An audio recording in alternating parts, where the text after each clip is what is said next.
Hi guys, and welcome to this Range Rover Sport.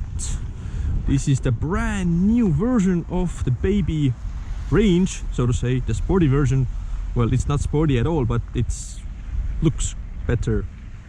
It looks smaller than the bigger brother, the Range Rover. The S back here meaning it is the lowest range possible regarding options. Starting at the back, of course, it has a electric tailgate, a pretty fast one at that. Boot is pretty big, but to be honest, I have seen a bigger boot on some of its competitors. You won't buy this car because of its roominess. I like the LED headlight design, looks very pretty. You have to get this car in bigger alloy wheels than 20-inch. 21 or up is my suggestion. The biggest difference between the pre-facelift and the facelift is the headlights. These are now full LEDs and they look really good. They light up the road very nicely, and yeah, that's the biggest change apart from the interior. Yeah. The color is red. Would you buy a red SUV? That's the big question. You wouldn't buy a red BMW or an Audi, let's just keep it at that. But a red Range Rover, well, maybe it's just okay. Sitting at the back of the baby Range, decent. You have plenty of room. This is my driving position. Quality is, as you'd expect, not the top of the range, but it's okay. Having said that, this is just awful. It's just all plastic, and this is flimsy as well. Come on, a Volkswagen Golf is better back here. Black interior with a white headlining wouldn't be my ideal spec, to be honest. I'd get black on black or white on white, even better. And again, I would choose the panoramic sunroof as an option.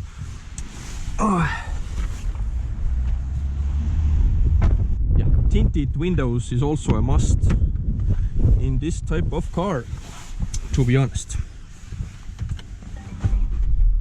Let's start the car up.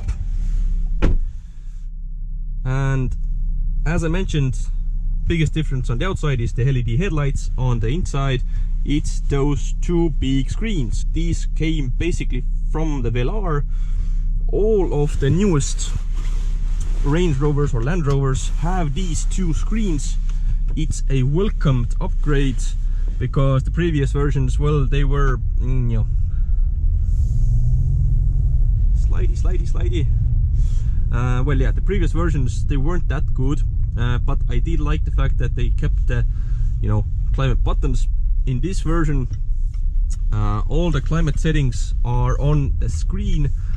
It's a bit of a faff, to be honest. I would have preferred to keep the climate buttons as buttons, and the screen, yeah, up here, it's good. This version I'm driving, it's the cheapest version of the Range Rover Sport you can buy, the D250, which means it has 183 kilowatts, but that number is irrelevant. The number you want to know, the number you can feel on an everyday basis, is 600 Newton meters of torque. It's plenty, trust me. This is quite a big car. It's a heavy car, and although it doesn't feel sporty, it is rapid enough. I wouldn't go one step higher if I was choosing a diesel, just because it's not worth it, I think. But yeah, maybe if I had the money, I choose the P400, which I think is the hybrid version. But yeah, as far as diesels go, this is basically all you need, and it's gonna be the most popular version, yeah, for everybody basically. Okay then. Materials at the front, pretty nice, I have to say. Leather feels good on the steering wheel. Quite a big and chunky steering wheel, to be honest. Buttons on the steering wheel, they are easy to read, easy to understand. It's sort of a touchscreeny effect, but they are still buttons. It just depends where you push it. For example, this is the heated steering wheel button. If you push it here, yeah, I understand that I'm pushing this button, but yeah, they might have, you know, separated them a bit more, but that's just nitpicking, to be honest. The rest of the screens, a bit sluggish, to be honest.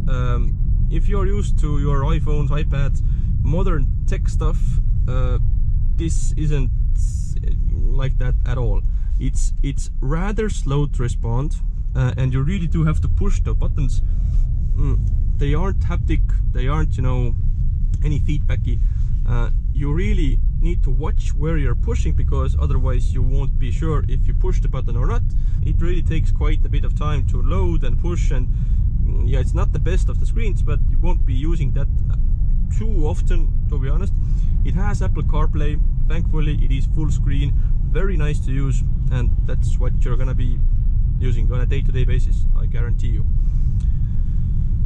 Middle screen is configurable. You can have 2 dials, 1 dial's full map.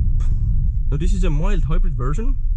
You know, the facelifted Range Rover Sport has mild hybrid everything. Do I feel that it's different than any other diesel SUV? No. Auto stop start works just as same, meaning that it's basically crap. Well, it's not fair to say it's crap, but it's I rather have it turned off than turned on. Let's just keep it at that. But yeah, I do not feel that it's a mild hybrid. Maybe it's me, I don't know. But it's a really quiet car. You don't hear the engine rattle too much. And yeah, it would be quite stupid to buy this car as a petrol, because you won't go anywhere fast anyway. If you do that, might just well get a sports car. Gearbox is rather fast as well. It's not a DSG, but yeah, it's more than enough for a couple of nifty shifts. There are so many lines if you are speccing your car. S, meaning the least optioned version, wouldn't be my pick at all, just because that Range Rovers are, let's say, poorly specced from the standard equipment, and you need to add a lot of stuff anyway. So the best thing you can do is get a HSE or at least an SE, because then you have some of the stuff you need on an everyday basis as a standard. Just as of looks, you can choose so many, you know, black versions, whatever. It all comes down to taste, really. I wouldn't go crazy, but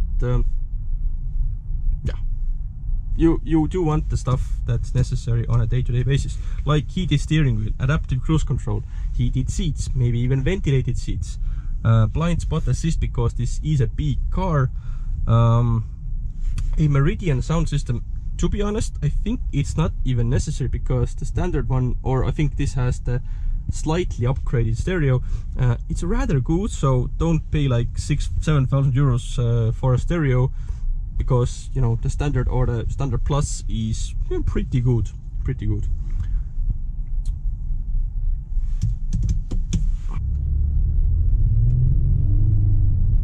I like the fact that the torque is available down low, and it's yeah, it feels faster than it actually is. I think I think it was 8.5 to 100 kilometers an hour. It feels faster due to the 600 Newton meters of torque. In the end, it's the Newton meters, it's the torque you're gonna use with a car like this. What I forgot to mention was the ride in this car. I think it's not the top spec air suspension, but I think it's the standard one. Anyway, I'm in comfort mode right now, and to be honest, it's not that soft. If anything, I would like it to be even more wallowy. It doesn't have a sport setting, so comfort is all you can get if you don't spec the car up crazily. And yeah, it's rather harsh actually. Even on these 20-inch wheels, 19s are standard, and the further up you go, you're gonna get more of a stiff ride. So it is quiet on the inside, but it's rather I'm not gonna say hard. It's jiggly. It's not a sports car. Don't get me wrong. It's not hard, but it's firm. Just a tad too firm for a SUV like this. Let's just put it that. What about the competitors, and would I choose one? Comparing it to, let's say, for the Volvo XC90, the price range can be similar, but the Range is definitely a more expensive car to buy from new. These will lose value very quickly, and depreciation is really a problem in these cars. Considering other options like BMW and Audi, I think an X5 would be my choice, to be honest. The BMW is just a tad more sophisticated. All the tech stuff is a bit faster, and otherwise it's the same, but it's the small things that really matter. But if you have a really good deal on the Range Rover Sport, I think you will be extremely happy with your purchase, because it is a really nice car to drive. It all comes down to choice, really. So yeah, I think that's it from me. Thank you for watching. See you guys soon. Bye bye.